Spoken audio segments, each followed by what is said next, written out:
முதல் வாசகம். தொடக்க நூல் அதிகாரம் 18 திருவசனங்கள் 20 முதல் 32 வரை. ஆதலால் ஆண்டவர் ஆபிரகாமை நோக்கி சோதோம் கோமோராவுக்கு எதிராக பெரும் கண்டன குரல் எழும்பியுள்ளது. அவற்றின் பாவம் மிகவும் கொடியது. என்னை வந்தடைந்த கண்டன குரலின்படி அவர்கள் நடந்து கொண்டார்களா இல்லையா என்று அறிந்து கொள்ள நான் இறங்கி சென்று பார்ப்பேன் என்றார். அப்பொழுது அந்த மனிதர்கள் அவ்விடத்தை விட்டு சோதோமை நோக்கி சென்றார்கள். ஆபிரகாமோ ஆண்டவர் திருமுன் நின்று கொண்டிருந்தார். ஆபிரகாம் அவரை அணுகி கூறியதாவது: தீயவரோடு நீதிமான்களையும் சேர்த்து அழித்து விடுவீரோ? ஒருவேளை நகரில் 50 நீதிமான்களாவது இருக்கலாம். அப்படியானால் அதில் இருக்கிற 50 நீதிமான்களை முன்னிட்டாவது அவ்விடத்தை காப்பாற்றாமல் அழிப்பீரோ? தீயவனோடு நீதிமானையும் அழிப்பது உமக்கு ஏற்றதன்று. நீதிமானையும் தீயவனையும் சமமாக நடத்துவது உமக்கு உகந்ததன்று. அனைத்துலகிற்கும் நீதி வழங்குபவர் நீதியுடன் தீர்ப்பு வழங்க வேண்டாமோ என்றார். அதற்கு ஆண்டவர், நான் சோதோம் நகரின் 50 நீதிமான்கள் இருப்பதாக கண்டால் அவர்களின் பொருட்டு முழுவதையும் காப்பாற்றுவேன் என்றார்.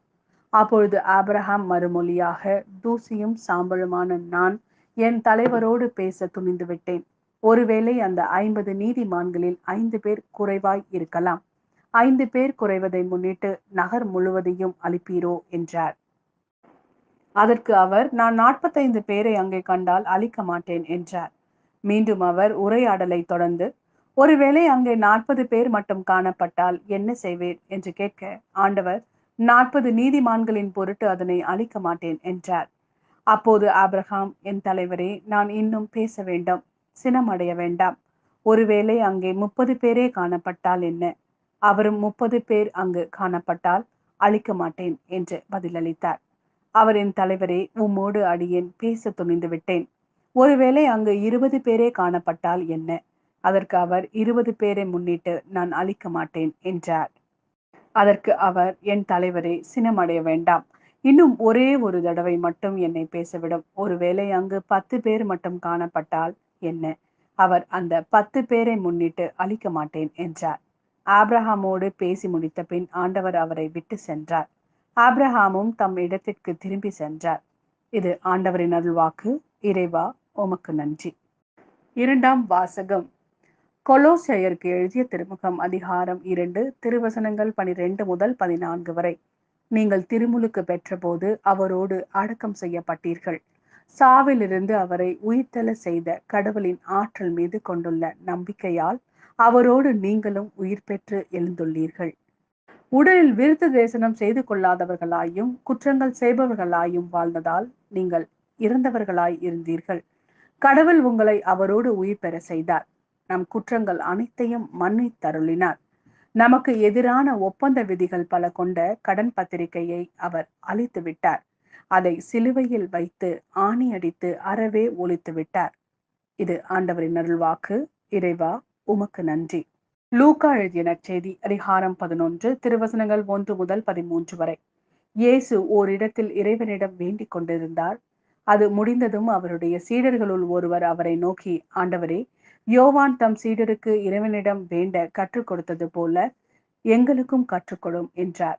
அவர் அவர்களிடம், நீங்கள் இறைவனிடம் வேண்டும் பொழுது இவ்வாறு சொல்லுங்கள்: தந்தையே, உமது பெயர் தூயதென போற்ற பெறுக. உமது ஆட்சி வருக. எங்கள் அன்றாட உணவை நாள்தோறும் எங்களுக்கு தாரும். எங்களுக்கு எதிராக குற்றம் செய்வோர் அனைவரையும் நாங்கள் மன்னிப்பதால் எங்கள் பாவங்களையும் மன்னியும். எங்களை சோதனைக்கு உட்படுத்தாதேயும், தீயோனிடமிருந்து எங்களை விடுவித்தருளும் என்று கற்பித்தார்.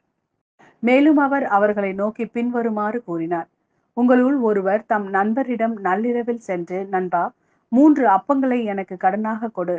என்னுடைய நண்பர் ஒருவர் பயணம் செய்யும் வழியில் என்னிடம் வந்திருக்கிறார். அவருக்கு கொடுக்க என்னிடம் ஒன்றுமில்லை என்று சொல்வதாக வைத்துக் கொள்வோம். உள்ளே இருப்பவர், எனக்கு தொல்லை கொடுக்காதே, ஏற்கனவே கதவு பூட்டியாயிற்று, என் பிள்ளைகளும் என்னோடு படுத்திருக்கிறார்கள், நான் எழுந்திருந்து உனக்கு தர முடியாது என்பார். எனினும் அவர் விடாப்பிடியாய் கதவை தட்டி கொண்டிருந்தால் அவர் தம் நண்பர் என்பதற்காக எழுந்து கொடுக்காவிட்டாலும் அவரது தொல்லையின் பொருட்டாவது எழுந்து அவருக்கு தேவையானதை கொடுப்பார் என நான் உங்களுக்கு சொல்கிறேன். மேலும் நான் உங்களுக்கு சொல்கிறேன், கேளுங்கள், உங்களுக்கு கொடுக்கப்படும். தேடுங்கள், நீங்கள் கண்டடைவீர்கள். தட்டுங்கள், உங்களுக்கு திறக்கப்படும். ஏனெனில் கேட்போர் எல்லோரும் பெற்றுக்கொள்கின்றனர், தேடுவோர் கண்டடைகின்றனர், தட்டுவோருக்கு திறக்கப்படும். பிள்ளை மீனை கேட்டால் உங்களுள் எந்த தந்தையாவது மீனுக்கு பதிலாக பாம்பை கொடுப்பாரா? முட்டையை கேட்டால் அவர் தேலை கொடுப்பாரா? தீயோர்களாகிய நீங்களே உங்கள் பிள்ளைகளுக்கு நற்கொடைகள் அளிக்க அறிந்திருக்கிறீர்கள்.